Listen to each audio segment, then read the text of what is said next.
all, they're just at different ages, and I'm sure you've seen this with your kids. I think it's more age than personality. Like at each age, you kind of see them fighting to find themselves and figure out what they stand for, what they believe in, where they fit within the family unit, where they fit within the friends. So I think each stage of them going through their life has its own set of difficulties. And it's sort of interesting how you kind of see that consistent through each of the kids. But they're all, I mean, for the most part, they're not just like myself. They're by no means perfect, but they're very passionate kids. They work very hard. And the thing I'm proud of that my wife and I have hopefully helped encourage is that they're all very confident. They're all very confident. They can hold a conversation with adults. They can look you in the eye. They can be fully present. Just something that we've really tried to teach them is, how do you be fully present? How do you interact with people? Because I think that's sort of becoming a lost art form. You got that right. You got that right. They can actually put the phone down and like talk to an adult for a few minutes. Yeah, it's pretty tough. I mean, we limit electronics a lot. So we just let our oldest set up an Instagram account maybe 6 months ago. So we kind of took the lockdown approach, which was their brains are developing. They don't need to be inundated with information that they have to figure out what they do with it. So it's not sheltering them. It's actually just helping them pre-filter so they don't have to do it. Because there's all these studies about kids that if they have to go through really difficult things or make hard decisions as a child, it does have big ramifications later on. So for these kids, my belief is they may be consuming social media, and for them, it might not feel like a big decision. It might not feel like they're growing up fast in their mind because it's just what everybody does, but they're having to process information that we never had to process as kids. And it's 24/7. If someone is rude to you at school, you can't escape it. You go home. If you're on social media, it's right there. It's in front of you. And, everybody talks about FOMO, and some people sort of say it jokingly, like, oh, I don't want to miss out, fear of missing out. But it's a real thing, even as adults, if you do something where, you and I, like owning our own businesses, if we're working a lot and our friends are posting that they're skiing a lot with our other buddies and they're riding bikes, and they're pretty soon you're like, oh man, I'm missing out on that. And then you take that and you put that to kids. It's pretty tough. So we've limited their electronics.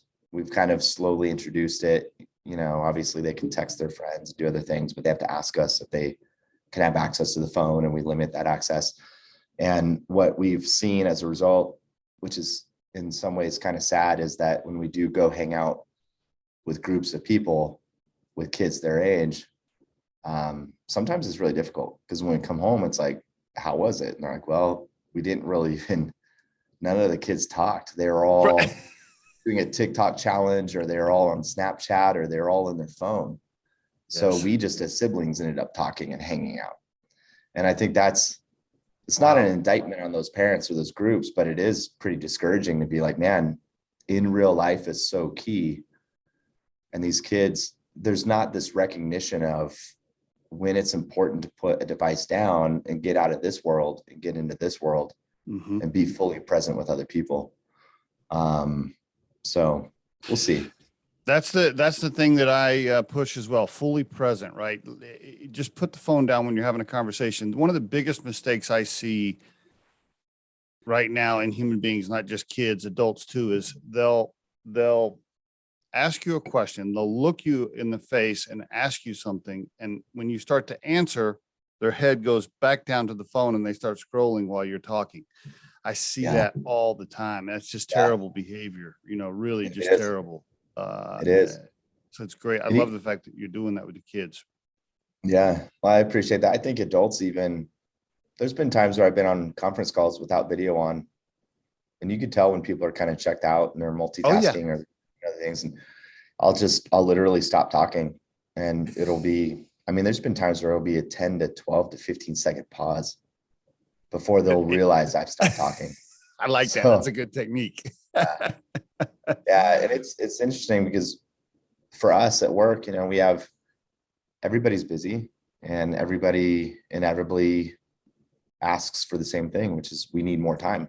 We have too many meetings, too many conversations, too many things. And I think society as a whole could just do right by each other and just really be fully present, be a lot more focused. And instead of a 30-minute meeting or a 30-minute call, it could be a 5-minute conversation. Do right by the other person, come prepared, have what you need to talk about it.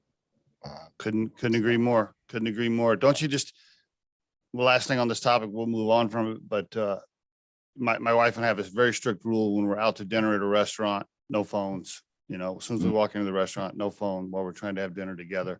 That's impressive. Couples, I see couples at restaurants, they're out to dinner as a couple, but they're both staring at their phones. It's like, what are you doing? I don't get that. Yeah. I that's impressive because we're not able to do that just yet because I'd be too nervous that the kids would text me or right. That's impressive. I think that's so super important. I mean, it's just it's a balance too. I think if technology is wonderful and it connects us in so many meaningful ways, and as adults, it's we don't want to demonize technology, and not that we are, but it's where do you have to really figure out where do you put technology. So you don't want to demonize it, you don't want to abandon it, but you also don't want to glorify it and like romanticize it, and have that be the main thing in your life. So you kind of have to figure out, where do I put it? And then what are the rules and the expectations? And what am I okay with if other people are frustrated by that? Because they will be, people may be frustrated if they can't get a hold of you quickly, or if you're not as responsive, but